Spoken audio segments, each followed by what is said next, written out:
করে দিবে।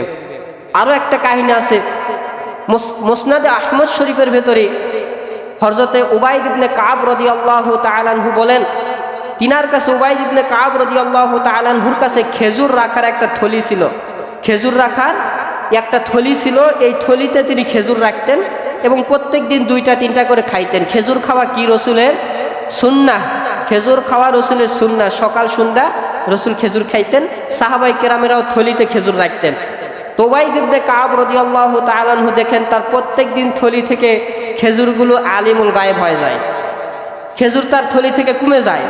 এখন উবাইদ ইবনে কাব রাদিয়াল্লাহু তাআলা আনহু বলতেছে, কি ব্যাপার, আমার থলি থেকে এরকম খেজুর গায়েব হয়ে যায় কিভাবে, আমি তো বুঝি না।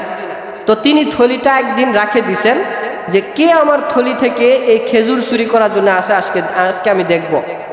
তো তিনি এরকম রাখে একটা গাছের পিছন দিকে যায়, চুপটি করে বসে আছে। হঠাৎ করে তিনি দেখতেছে রাতের বেলা একটা মানুষের মতো, একটা মূর্তির মতো চাদর পরিধান করে চুপি চুপি এসে ওখান থেকে খেজুর চুরি করে নিয়ে খাচ্ছে। উবাইদ ইবনে কাব রাদিয়াল্লাহু তাআলা আনহু যায় পিছন থেকে ধরছে, সাপটে চিপে ধরে বলতেছে, আমি চোরকে ধরেছি, রসুলের দরবারে নিয়ে যাব। বলে যখন নিয়ে যাচ্ছে বলতেছে, হুজুর হুজুর হুজুর আমাকে ছেড়ে দেন। উবাইদ ইবনে কাব বলতেছে, কেন তোমাকে ছাড়বো, প্রত্যেক দিন আমার খেজুর তুমি চুরি করে খাও বেয়াদব। তো এই ব্যক্তি বলতেছে, হুজুর আর কোনোদিন আমি খাবো না।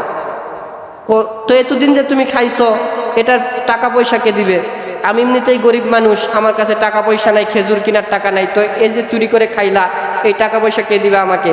তো এই ব্যক্তির বা ডাকতে বলতেছে, হুজুর আমার কাছে তো টাকা পয়সা নাই, এই টাকার বদলতে আপনাকে একটা উত্তম জিনিস আমি শিক্ষা দিব। বলে, কি শিক্ষা দিবা?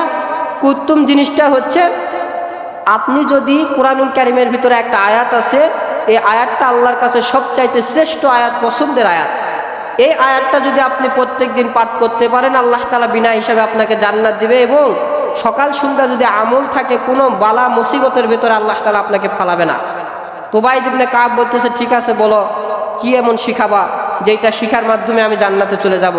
তো উবাইদ ইবনে কাব কই ব্যক্তি ডাকতে বলতেছে, হুজুর আপনি প্রত্যেক দিন সকালবেলা আয়াতুল কুরসি পাঠ করবেন এবং প্রত্যেক ফরজ নামাজের পরে আয়াতুল কুরসি পাঠ করবেন। যদি আপনি পাঠ করেন তাহলে আল্লাহ তাআলা বিনা হিসাবে আপনাকে জান্নাতুল ফেরদাউস দান করবে। জোরে বলেন সুবহানাল্লাহ।